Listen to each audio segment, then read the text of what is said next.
आज काय बनवताय शिल्पा? सांडग्यांची भाजी. त्यासाठी सांडगे थोडेसे तळून घ्यायचे म्हणजे चुरा होत नाही भाजी. हे आमचे उन्हाळी वाळवण तयार केलेले सांडगे आहेत. त्याची आमचा ह्याचा बनवले कसे ते आहे ना. हां. आपण बघूया त्याची भाजी कशी बनवायची. पण हे आपण लाईव्ह मध्ये केलेले सांडगे. हो. रंग बदलायचा काय त्यांचा? थोडंसं असं हे करून घ्यायचं म्हणजे कुरकुर होत नाही, ह्याच्यात विरघळत नाही.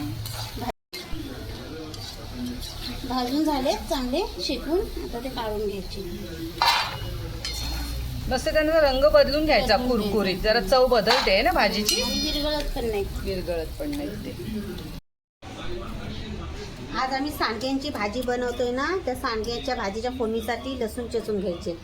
भरपूर लसूण घेतलेली आहे. अजून काय काय घालणार भाजी?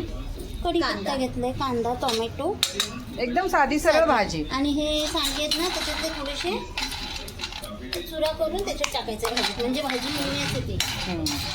ह्याला वाटण नाही लावणार तुम्ही शीतल? नाहीये, जे सांडगे तळून घेतलेत ना त्याचाच चुरा करून त्याच्यामध्ये टाकायचे. त्याच्याने भाजीला मिक्स होते चांगली भाजी. दाटसरपणा येतो त्यावर. दाटसरपणा येतो, हां. मसाला नाही लावणार आम्ही, वाटण वगैरे नाही. एकदम साधी सोपी पावसाळ्यातली भाजी आहे ही. तापलाय, आता त्याच्यामध्ये आपण फोडणी करणार आहोत. मोहरी टाकली, जिरा टाकलं, आता लसूण टाकायचे भरपूर चेचलेली. कुकरमध्ये का फोडणी देत आहे?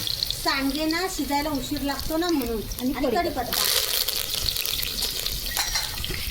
कांदा, आता कांदा टाकून घ्यायचा.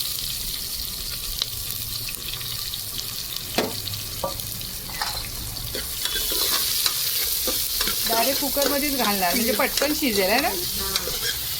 आपण जे सांडगे तळून घेतलेले ना, ती भाजी चांगली जाडसर बनण्यासाठी त्यातले थोडेसे सांडगे आपण खलबत्त्यामध्ये बारीक वाटून घेणार आहोत.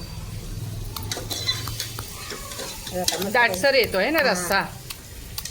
भाजीला जाडसर पण येतो, वाटण्याची गरज नाही पडत.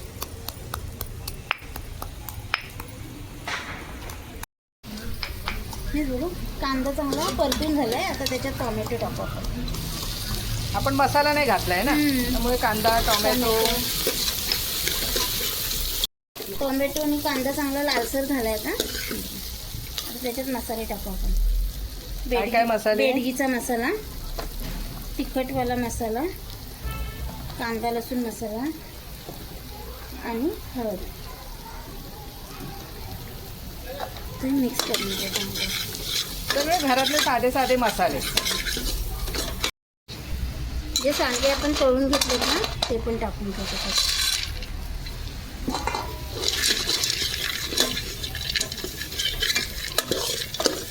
कुकरमध्ये आहे म्हणजे पटकन शिजेल. त्याच्यात आता पाणी टाकून घ्यायचं. पाणी टाकून घेतलं जेवढं पाहिजे तेवढं आपल्याला. आणि हे जे सांडगे तळून घेतलेले ते जरा चुरा करून घेतलं म्हणजे भाजी मिळण्यास येते. खलबत्त्यातनं टेचून काढले. जास्त पातळ नाही करायचं.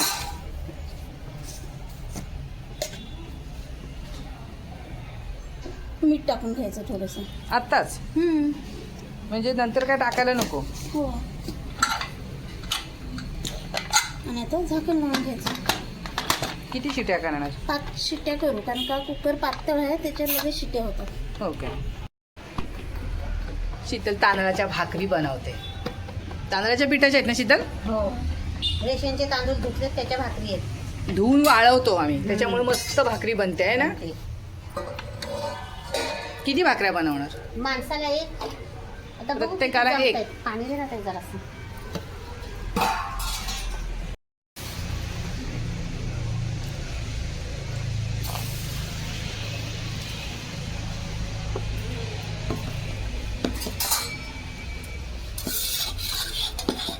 व्हिडिओ जर आवडला तर नक्की चॅनलला सबस्क्राईब करा आमच्या. अजून केलं नसेल तर कमेंट करून सांगा तुम्ही बनवलेत का यंदा सांडगे. किती भाकऱ्या झाल्या शिल्पा? 6 झाल्या. 6 झाल्या. प्रत्येकाला एक. एक पोपी झाली बारकी. आणि 6 भाकऱ्या, 4-5 भाकऱ्या. भरपूर झाल्या. आमची मस्त भाजी आमची मस्त शिजून तयार आहे. एकदम मिळून आले ना. मी रोज जे बनवू ना ते थोडासा घास कावळ्याला ठेवतो. आजचा घास शीतलनी ठेवलाय. आणि बघा एकदम मस्त भाजी मिळून आले.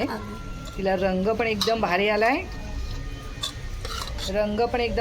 आणि वाटण पण नाही आम्ही घातलंय, पण ती चांगली आली शिजून. खाल्लीच भाकरी आई? खाल्ली. एकदम भारी ना? शीतलबाई खाल्लीत काय? छान झाले एकदम मस्त. एकदम टेस्टी मटणासारखी लागते. व्हेजवाल्यांना नॉनव्हेजचा स्वाद. हां, ज्यांचे उपवास असतात, जे लोक नॉनव्हेज खाऊ शकत नाहीत ना, आणि प्रोटीन पण भरपूर आहे त्याच्यामध्ये. सगळ्या डाळी वापरतात ना. सगळ्या डाळी सांडगे आम्ही बनवलेले आहेत. आता ही भाजी पावसाळ्यात खरी खायची असते. पावसाळ्यात जेव्हा आपल्याकडे काय नसतं ना, ओल्या भाज्या मिळत नाहीत, तेव्हा ही भाजी बनवून खातात लोक. चलो बाय बाय करा लोकांना. व्हिडिओ आवडला असेल आमचा तर नक्की लाईक करा, आणि सबस्क्राईब केलं नसेल अजून तर करून घ्या.